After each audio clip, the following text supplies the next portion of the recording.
আজি উপস্থিত আছোঁ মেৰা দলঙৰ ২ নং নৱজ্যোতি গাঁৱত যেহেতু এই ২ নং নৱজ্যোতি গাঁৱৰ এজন যুৱক 11 বছৰীয়া এজন যুৱকৰ বৰ্তমান নিৰুদ্দেশ হৈ আছে প্ৰায় 11 দিন হৈ গ'ল কিন্তু কোনো ধৰণৰ সংহত্ব পোৱা নাই কিন্তু আজি আমি আহি উপস্থিত সেই খবৰ মৰ্মে আজি উপস্থিত হৈছোঁ মেৰাপানী সেই নৱজ্যোতি গাঁৱৰ মেমেৰা বৰা ঘৰত মেমেৰা বৰাৰ যি সন্তান 11 বছৰীয়া সন্তানটো নিৰুদ্দেশ হৈ আছে গতিকেলৈ তেখেতলোকৰ পৰা হওক কিছু তথ্য জানিবলৈ চেষ্টা আপোনালোকৰ ল'ৰাটি কিমান দিনৰ পৰা নিৰুদ্দেশ হৈ আছে যোৱা দেওবাৰৰ পৰা দিনৰ প্ৰায় 1মান বজাৰ পৰা সি ঘৰত নাই আজি 11 দিন হৈছে আৰু সি ঘৰত নাই ওচৰে পাজৰে আছে বুলি ভাবিলোঁ চবতে বিচাৰ কৰিলোঁ ক'তোৱে নাই আৰু বংশ মৃত্যুবিলাকক চবতে ফোন কৰি নিজৰ মোবাইল নাই বাৰু লোকৰ মোবাইলৰ পৰাই ফোন কৰি খবৰ কৰিলোঁ বোলে ক'তোৱে নাই তাৰপিছত এতিয়া মই তাক চিন্তা কৰি আৰু বিচাৰি ভাগৰি পৰিছোঁ ক'তোৱে নাই পুৰা আগতে এনেকৈ ধৰণে আঁতৰি ক'ৰবাত কেতিয়াবা 2-3 দিনলৈ আঁতৰি থাকে আগত এনেকৈ মানে আঁতৰি যায় যেনিবা যায় মানে ওচৰতে থাকে আৰু যেনিবা গম পাওঁ দেখিও থাকোঁ যেনিবা আজি বোলে খুৰীয়েকৰ ঘৰত থাকিলে আজি বৰ্তাকৰ ঘৰত থাকিলে আজি বোলে ওচৰৰ কাৰোবাৰ ঘৰত জেঠাইকৰ ঘৰত থাকিলে এনেকৈ দেখা পাওঁ আৰু গম পাওঁ মানে এতিয়া যেনেকৈ সি দেখা নাই মানে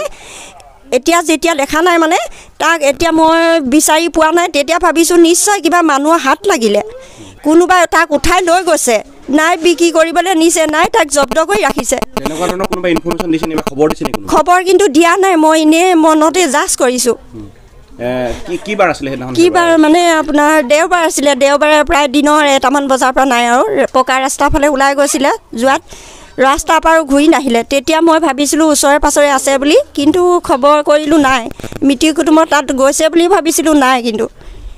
হয় তেখেতলোকৰ তেখেতলোকৰ আৰ্থিক দিশটো মই দেখুৱাবলৈ অকণমান চেষ্টা কৰিম যিহেতু তেখেতসকলৰ ঘৰৰ যিটো আৰ্থিক দিশ একেবাৰে নিম্ন খাপৰ আৰু এটিমাত্ৰ চৰকাৰী আৱাসেৰে তেখেতলোকে মানে পোহপাল দি আছে পৰিয়ালটো আৰু লগতে তেখেতলোকৰ ভৰণ পোষণ পিতৃ আৰু পুত্ৰ জ্যেষ্ঠ পুত্ৰৰ মানে উপাৰ্জনেৰে ঘৰখন চলি আছে কিন্তু এতিয়া যিটো পৰিৱেশ আমি দেখিবলৈ পাইছোঁ তেখেতলোকৰ যিটো হাহাকাৰ পৰিৱেশৰ সৃষ্টি হৈছে গতিকে আমি তেখেতলোকৰ পৰা কিছু কথা জানিবলৈ চেষ্টা কৰিছিলোঁ কথাৰ মাধ্যমেৰে তেখেতলোকে মেৰাপানী প্ৰশাসনৰ লগত যোগাযোগ কৰিছিলে যদিও আজি পৰ্যন্ত কোনো ধৰণৰ তেখেতলোকে প্ৰশাসনৰ কোনো ধৰণৰ সহযোগিতা পোৱা নাই বুলি তেখেতবিলাকে আমাক জানিবলৈ দিছে কিন্তু তথাপিতো আমি ওচৰৰ ব্যক্তিসকল ওচৰৰ কিছুমান মানুহ আছে তেখেতলোকৰ পৰা জানিবলৈ চেষ্টা কৰিম তেখেতলোকে এই বিষয়ত তেখেতলোকৰ কেনেধৰণৰ মনৰ ভাৱ জাগিছে ধন্যবাদ জ্ঞাপন কৰিছোঁ ল'ৰাটো মানে হেৰাই যোৱাৰ কাৰণে আমাৰ গাঁওবাসীও অকণমান বেয়া লাগিছে কাৰণ ওচৰৰ এটা ল'ৰা যেতিয়া আঁতৰি গৈছে আমি বহুত চেষ্টা কৰিও যেতিয়া ল'ৰাটো উলিয়াব পৰা নাই বহুতখিনি মানুহে আমি গাঁৱৰ মহিলাসকলে একত্ৰিত হৈ পেলাই থানাতো আমি যোগাযোগ কৰিছোঁ কিন্তু আজিলৈকে আমাৰ থানা মানুহ ইয়াত উপস্থিত হোৱাহি নাই গতিকেলৈ যদি ল'ৰাটো কোনোবা দুষ্ট লোকে পাইছে সেই ল'ৰাটো যাতে আমাক আকৌ ঘূৰাই দিয়ক সেইটো কাৰণে আমি অনুৰোধ কৰিছোঁ কাৰণ আমাৰ এতিয়া ওচৰৰ ল'ৰা যেতিয়া হেৰাই গৈছে আমাৰ বহুত দুখ পাই কিবা গাঁওবাসীসকলৰ মন ভাগি গৈছে কাৰণ অকণ ল'ৰা ছোৱালী আছে আজি সেইটো ল'ৰা যদি তেনেকৈ নাইকিয়া হৈ যায় বাকী ল'ৰা ছোৱালীসকলো স্কুল কলেজ যাবলৈ ভয় কৰিব এনেকুৱা গতিকে আমি অনুৰোধ এইটোকে কৈছোঁ যে কোনোবা দুষ্ট লোকে যদি অপহৰণ কৰি ৰাখিছে ল'ৰাটো অতি সোনকালে উলিয়াই দিয়ক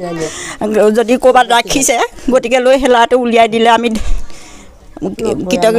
আনন্দিত হয় যিহেতু এগৰাকী মা হিচাপে এটি সন্তান জন্ম দিলে যিমানখিনি কষ্ট হয় এটি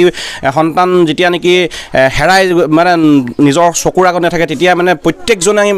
প্ৰত্যেকগৰাকী মাকৰে অন্তৰখন কান্দি উঠে ঠিক তেনেকুৱা ধৰণৰ পৰিলক্ষিত হৈছে আজি যিহেতু আমি আমাৰ এই নিউজৰ দ্বাৰা আপোনালোকক সেই মানে সৰু ল'ৰাটিৰ ফটোকপি আমি দেখুৱাম আৰু লগতে যোগাযোগ নম্বৰ যদি কোনোবা সদাশয় ব্যক্তিয়ে দেখে সেই সন্তানটিক সেই নাম্বাৰটো যোগাযোগ কৰি যদি স্ক্ৰীণত দিব আমি নাম্বাৰটো যোগাযোগ কৰিব বুলি আমি আপোনালোকক সহায় সহযোগিতা কামনা কৰিলোঁ ধন্যবাদ